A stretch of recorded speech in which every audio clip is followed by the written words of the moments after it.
So there would be times where we had a building consensus on something, but we wouldn't vote and move on because there were still folks that wanted to speak against or for, even if that wasn't the consensus. And we're a much stronger organization when we hear those folks out.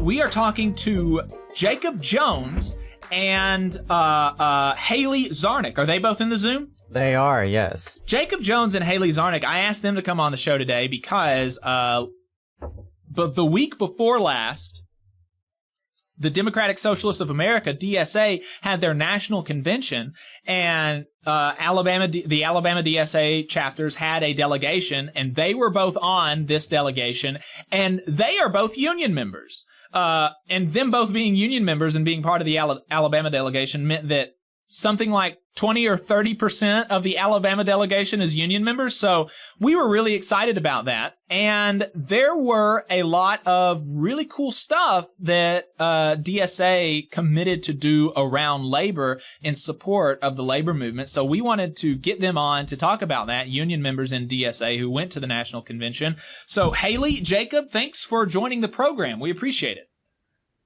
Thanks for having us. Excited to be here. Yeah, glad to be here.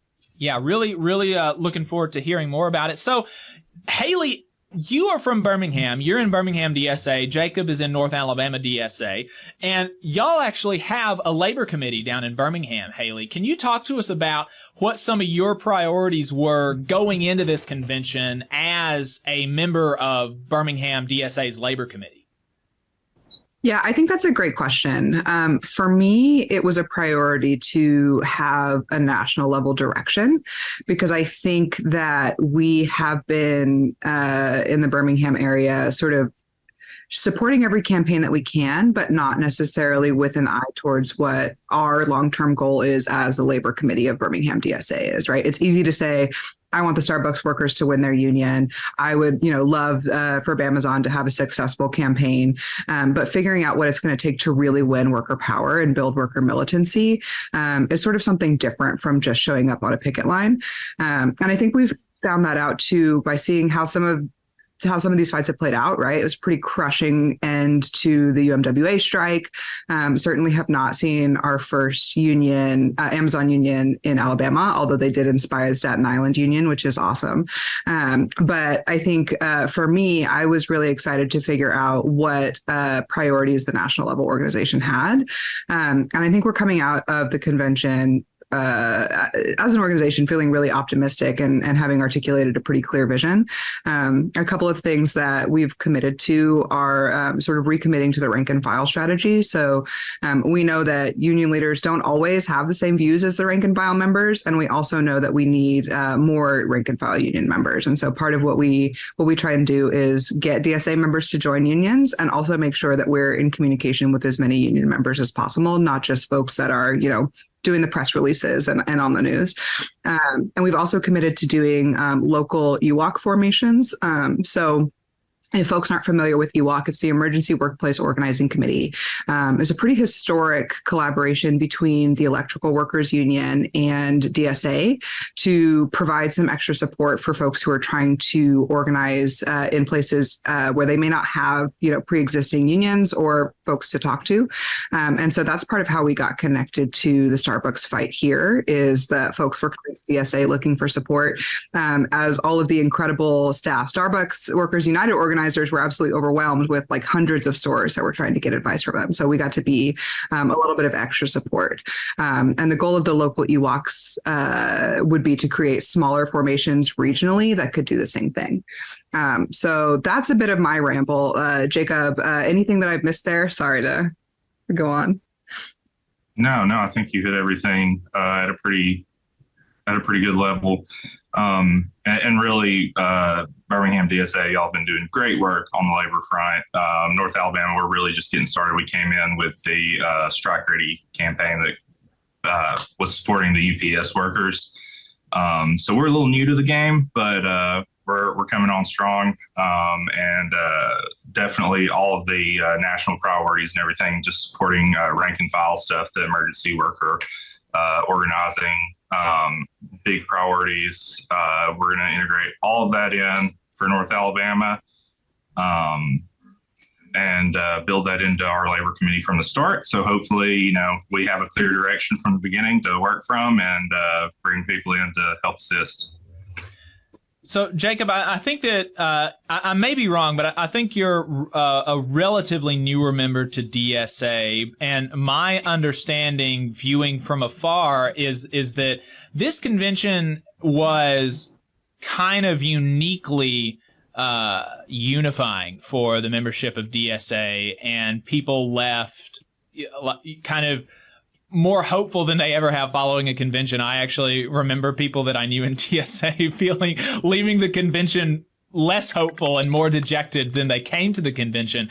And a lot of some of the reasons that I've heard for that is the labor stuff. How do you feel? Does that kind of track with your experience, Haley?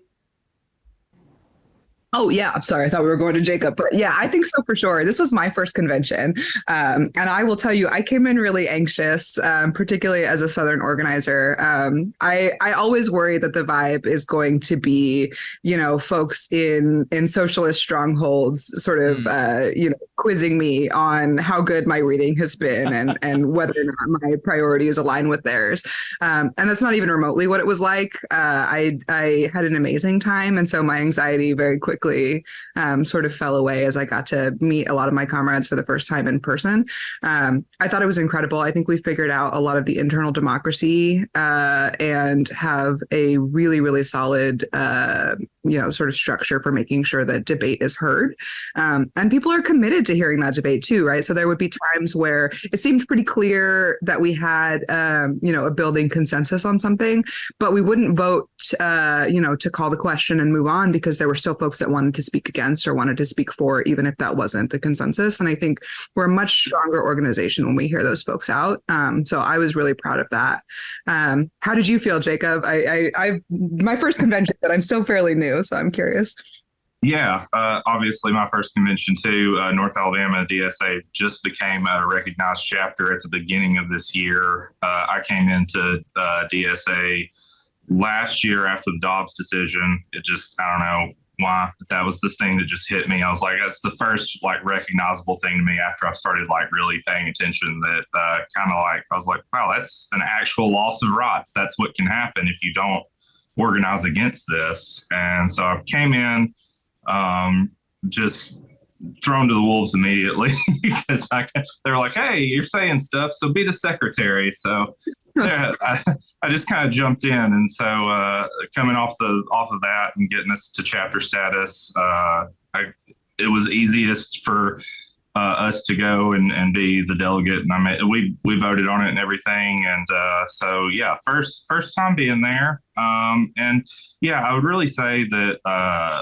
the solidarity there was great, especially compared to what I've heard. And I heard there by other people who had been delegates before. There were some very divisive ones in the past. I think 2019 was apparently particularly troubling.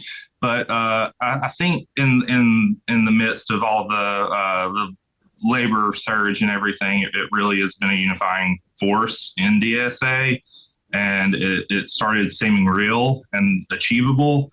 And I think it really brought people in. And coming off the back of,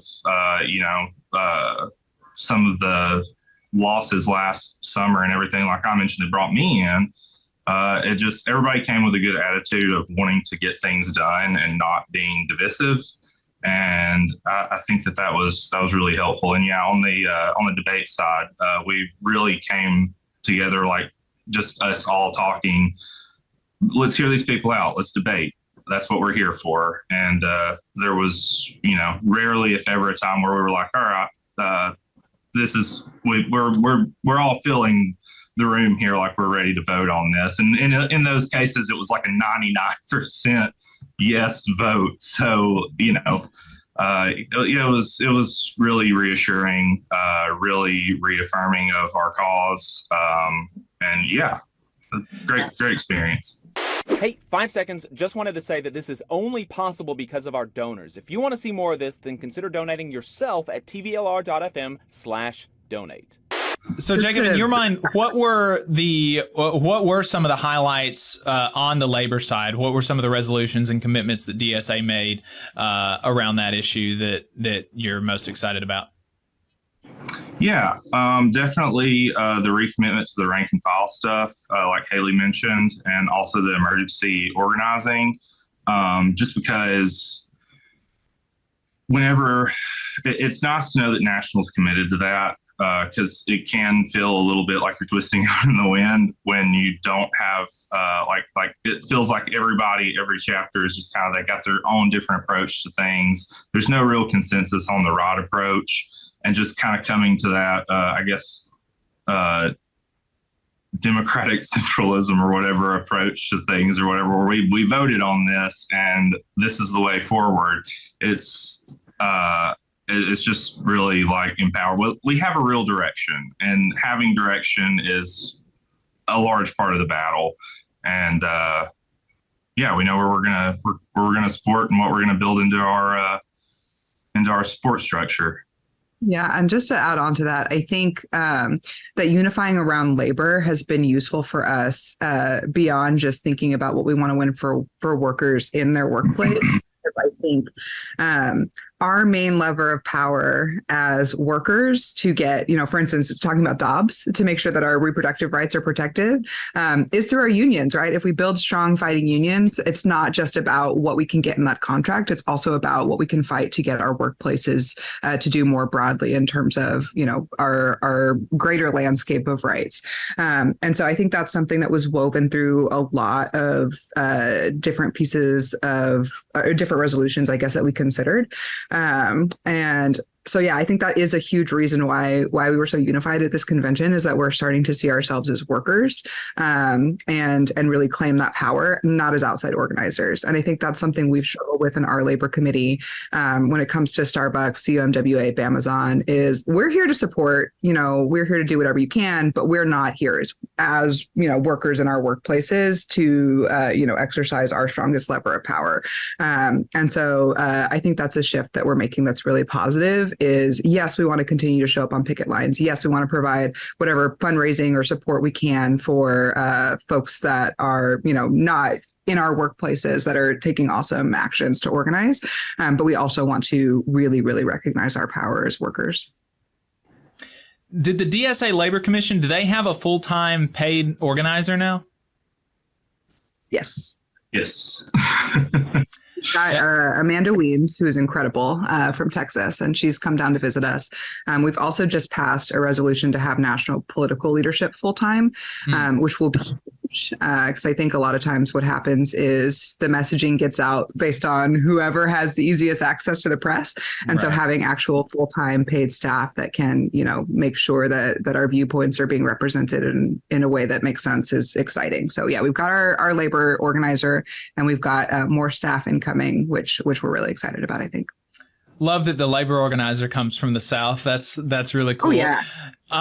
And so one of y'all's priorities going forward, or the next big kind of national campaign, is going to be of course, y'all are still standing ready to support through your Strike Ready campaign, UPS workers, if they vote down this contract and they end up going on a strike. But the organization hasn't taken a stance on whether UPS workers should vote yes or no, right? Correct. Yeah. Yeah, that's correct. We leave that with the workers. And so the next big national campaign that you can definitely predict is going to be the Strike Ready campaign to support the UAW workers as they go to a potential strike on September the 14th. What is that gonna entail? What are y'all gonna be doing in that campaign? A great question. We're still thinking about it. So we, to give a little background on the Strike Ready campaign, that came directly out of the UPS contract negotiations. So I'm sure all of your listeners know they've been, in negotiations for some time. There were plans to potentially strike, and we're now in the process of voting on a tentative agreement. And so as we sort of wait to see how that shakes out, we are, I think, in a holding pattern to figure out where a lot of our energy is going to go. But I imagine that a lot of what we've decided to do for the UPS Strike Ready campaign will carry over to UAW. And so that's just making sure we're visible, right? So something that Chris with our chapter did is print out little like strike ready cards and getting people to sign it. I think a lot of other chapters did that as well. So, making sure that people can see that we're together in solidarity with them, but also getting ready to figure out where the picket lines are, making contact with organizers so that we've got those relationships, figuring out where we can fundraise and where those funds will be most appropriately spent. All of those kinds of things are ways that we can actually support as outside organizers. We have also tried to get folks to, for instance, work for UPS, but after a certain amount of time, right, they're no longer able to vote anyways. Right. So I don't know the timing on UAW, but theoretically, that's always a possibility as well. Yep. And, even if you're not, obviously, if you go work for UPS today, you're not going to be able to vote on the tentative agreement, but there's going to be a big, my understanding is that in the Teamsters, there's going to be a big campaign to enforce the contract after it's implemented and hold local bosses accountable. And so even if you're not going to be able to vote on the tentative agreement, there's still a lot of work to do as a Teamster in UPS to make sure that because UPS bosses violate the contract all the time, is my understanding, and bosses everywhere in any union workplace. So you got to be you got to be active even outside of contract negotiations. And in fact, honestly, that's as or more important because it's just like an election season. People are more likely to be activated during contract negotiations, just like during election season. And so when you're outside of those, when you're outside of those kind of peaks of activity, the valleys, it's that much more important to have watchdogs. So definitely, if you're in DSA and you're thinking about joining UPS, working at UPS, don't not work for UPS because the contract negotiations are over. And I'd say the same thing for Starbucks too, right? Is, you get part of the struggle with the legal framework that we have set up for labor rights in this country is that it creates a lot of loopholes for people to join and create a recognized union. And so I think a lot of our like sort of militant labor energy gets sucked up trying to prove to the NLRB that yes, we have a union that meets whatever criteria you've set out for our bargaining unit. And there's a whole lot that comes after that, right? Like that's not the building power part. That's just literally proving to the NLRB, like we count based on your definitions. And so there's so much more to do after that. And I think it's really, really difficult sometimes to maintain momentum when you're like, well, we got the win we were going for. Now what? Right. And so, yeah, it's really important. Yeah, fun fact, nothing happens after you win a union election, basically. You win a union election, you don't get a raise, you don't get health benefits, you don't get more time off. You got to win a contract for that. So once you win a union election, you're ready to fight, is the Exactly. Haley, Jacob, really appreciate y'all taking the time. Was really excited about having union members represent Alabama at the DSA National Convention. Is there anything else that you think would be important to share with our listeners? If you're listening and you haven't joined DSA yet, I would say you should join, especially if you're in North Alabama. We could use a lot of help. Oh, in Birmingham, sorry. Absolutely. Well, I'm in Tuscaloosa and part of the Birmingham chapter, so I will throw that out there. I think that we've also really concretized our electoral strategy in a way that is increasingly independent, which is very exciting to me because I have not seen Alabama Democrats support the labor movement. And so for folks who feel like they would like to see some stronger, voices in our electoral politics, I also think that DSA is becoming increasingly a political home for folks who feel shut out by Democrats and by Republicans. So I would just echo that. We welcome folks to join. We're looking forward to building a strong socialist movement in Alabama. Haley, Jacob, thanks for taking the time. Appreciate it. You just saw a clip from the Valley Labor Report. We are live every Saturday morning from 9:30 a.m. till 12:30 p.m. And we pride ourselves on keeping all of our content free to to everybody so that we can talk to as many working folks as possible. If you support the work that we're doing, you think that it's important, you think that it's good, then consider making a monthly contribution to the project, and you can do that on our website, tvlr.fm.